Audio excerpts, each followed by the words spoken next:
Hi, magandang araw po sa inyong lahat for our fourth reading of the day. Ako po ay nag-record na ng inyong mga readings of the day para po kahit ako ay nagpapalakas ng energies ay kayo po ay merong mga reading of the day ngayon, ngayong araw na ito. At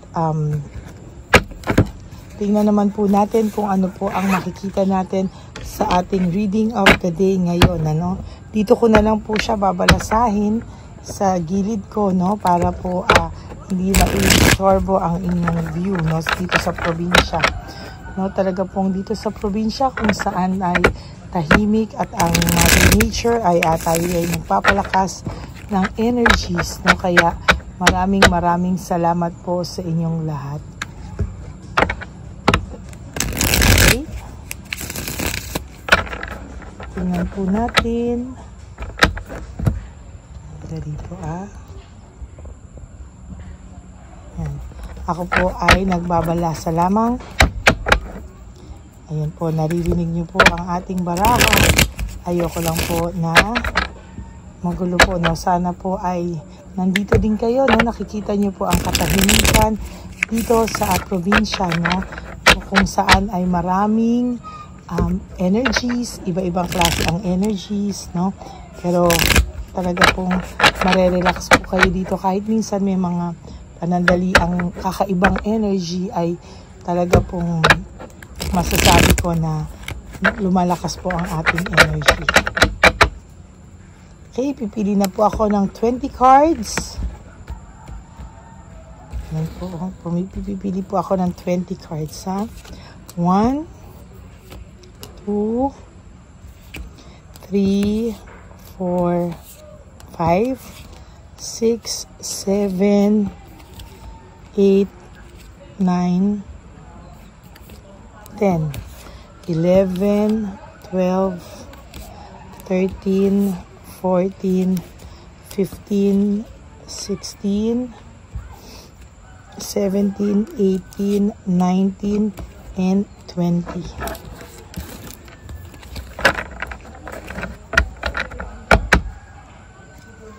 Okay. Tabi lang po natin ang ating hindi napiling baraha. Okay, for your first card, tingnan po natin, For your first card, this is all about bias, false accusation, injustice, dishonesty, Ito pong taong to ngayon ay nakakaramdam ng matinding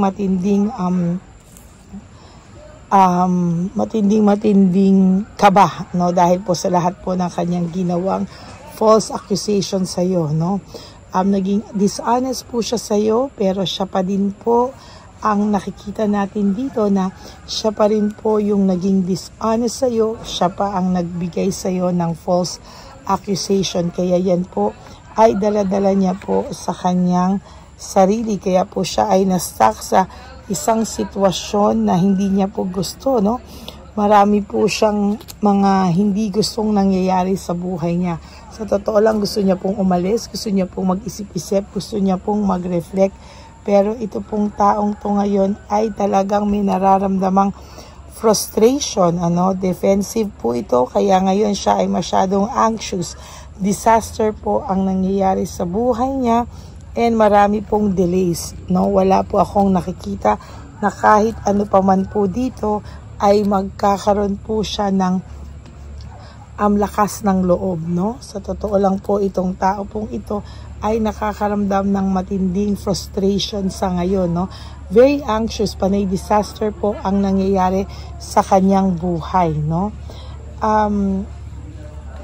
Panay pain and suffering din po ang nararamdaman niya ngayon. This is all about bitter truth, dahil po sa inyong separation, siya rin po ay nakakaramdam ng too much pain sa ngayon, hindi niya po in-expect yan, pero sa nakikita ko po ay dala na rin po ng mga kanyang ginawa, ay talaga pong masasabi ko po sa inyo na nakakaramdam na rin po ito ng matinding pain sa ngayon, alam niyo yung gigising ka sa umaga tapos panay sakit na yung nararamdaman mo, no, parang kailangan mo ng clarity, pero panay disaster.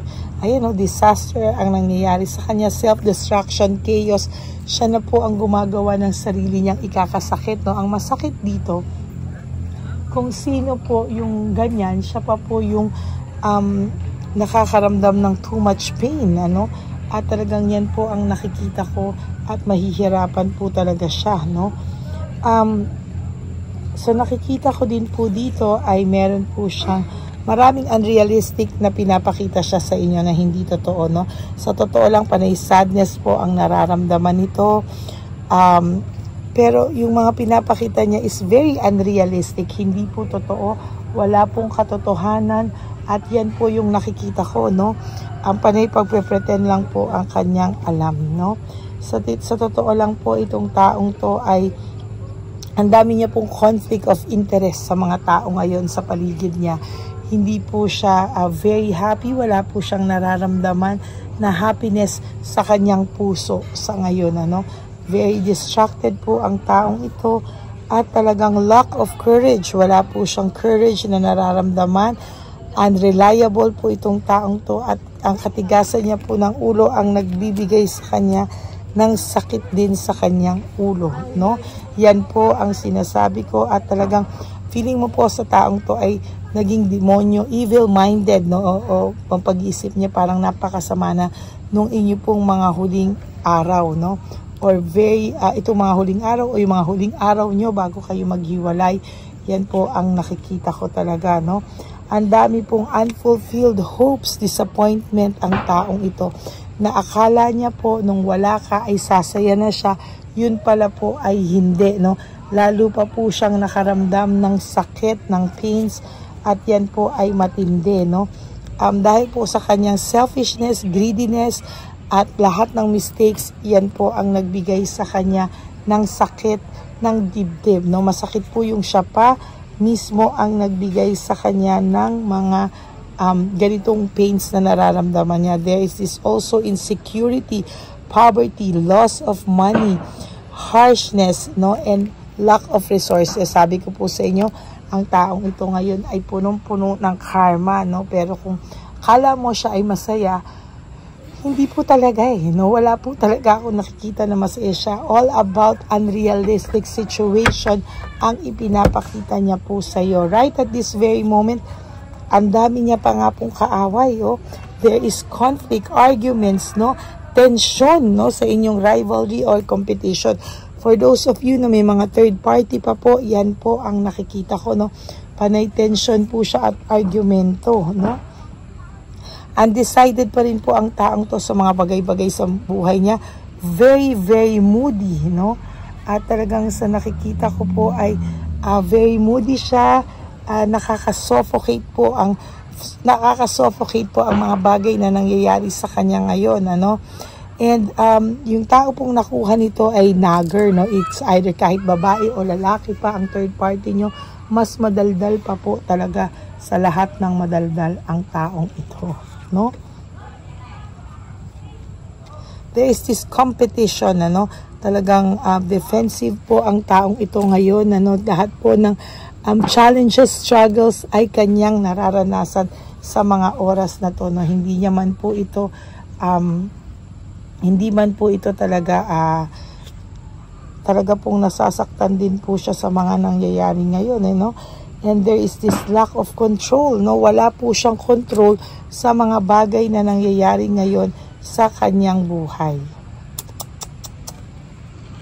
Ayan, no, ang dami pong wasteful moments, time. Nakablock po ang energy sa kanya, unrealistic siya, distracted siya, very irresponsible ang taong ito, no. At talagang sa nakikita ko po talaga dito ay bigat po, no. Ang bigat po talaga. Wala po akong nakikita dito na siya po ay magiging maayos sa mga susunod na panahon, ano. Oh my God, ayan pa po, nabunot pa po natin ang The Tower, no. Ang The Tower po, ang pinakamalas na cards.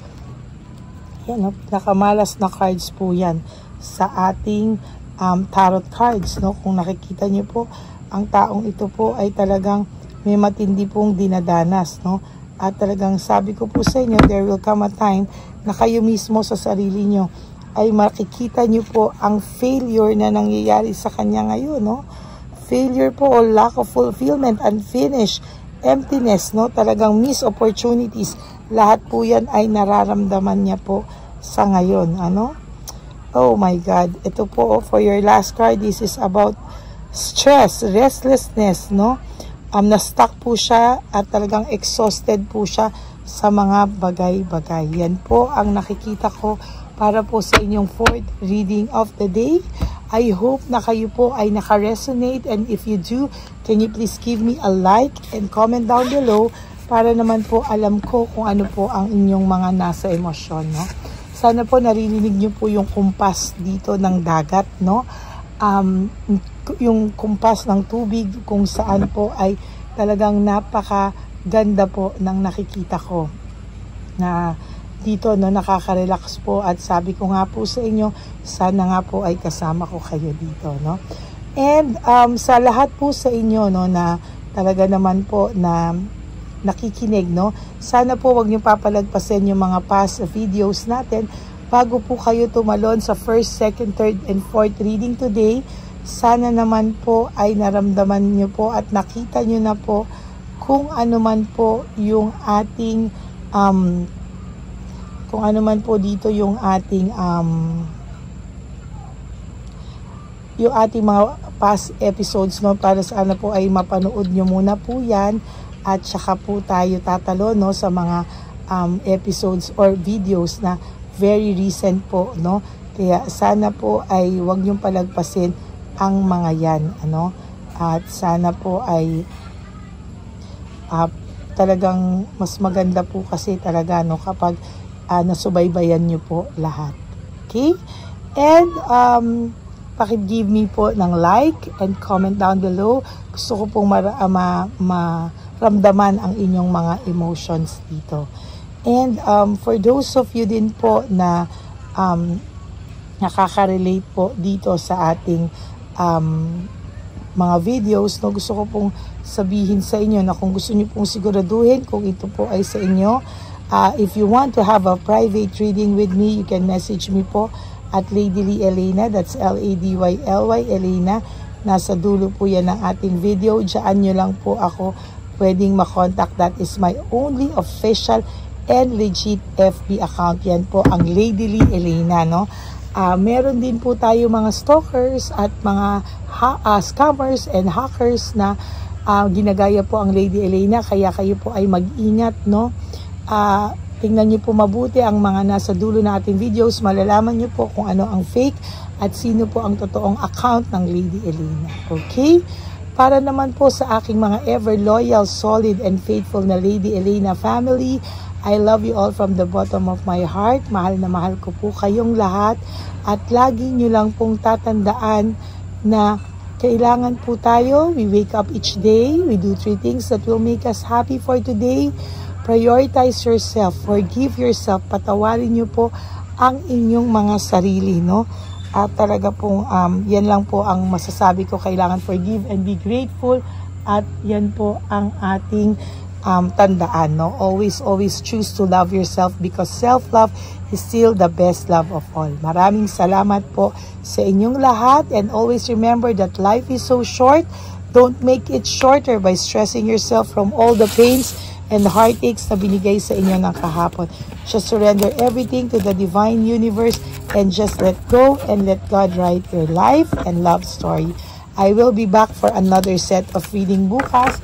For the meantime, ay mag-relax muna po kayo. Thank you and God bless you all. Bye!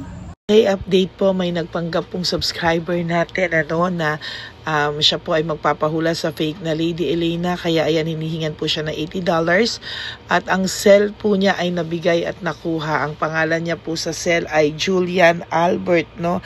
Siya po ay may cell account din, kaya mag-iingat po kayo.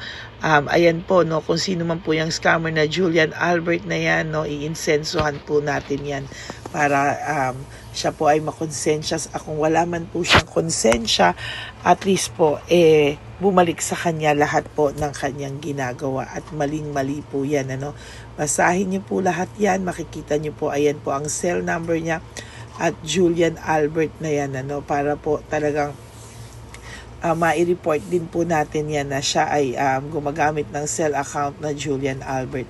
Mag-ingat po kayo. Ayan po yung number niya. Ayan po yung pangalan niya. Huwag po kayong magpauto. Nakita nyo naman po, no, napakalayo po ng pangalan ko sa pangalan ng pinagsisendan nyo po ng account o ng pera. Kaya mag-ingat po kayo at beware sa scammer na to. At talagang ayan po, pinost ko po ang kanyang pangalan dito para maging babala po sa inyong lahat. Maraming salamat po. At mag-ingat po kayo, pakireport po ang page na yan, ang messenger niya na Lady Elena. Maraming salamat po and God bless you all. Ayan, sa susunod po makikita niyo yung account niya na i-report niyo. Salamat po na marami. Magandang gabi po ulit sa inyong lahat. Ako po ay muling nagpapaalala sa inyo na mayroon pong lumalabas sa FB at Messenger account na fake account po, no, nang hihingi po ng $25 through PayPal at hindi po yan totoo. Huwag po kayong maniwala dyan. At pag sinabi mo po na gusto ko pong marinig ang boses nyo or makita kayo, ang sasabihin po ay magbibigay kami ng link. Buksan mo yan at pagkatapos ay makikita mo ako. Huwag po kayong maniniwala dahil yan po ay hindi totoo. Yan po ay isang malaking scam na pag binuksan nyo po ay mahahack po lahat sa inyo. Mahahack po ang inyong mga personal details. Lahat ay mahahack. Ako po ay nalulungkot na ito po ay nangyari, ngunit sa talagang may mga tao pong masasama at may mga tao po talagang hindi makatiis na hindi gumawa ng masama sa ibang tao. Pero maging aware po sana kayo, tulungan niyo po ako, i-report po natin yung fake na yan at sa FB para siya po ay mawala na at wala na po siyang mabiktima pa, no? Nandyan po lahat ng details at maraming salamat po sa inyong lahat. Maraming salamat po sa inyong lahat at mag-iingat po kayo.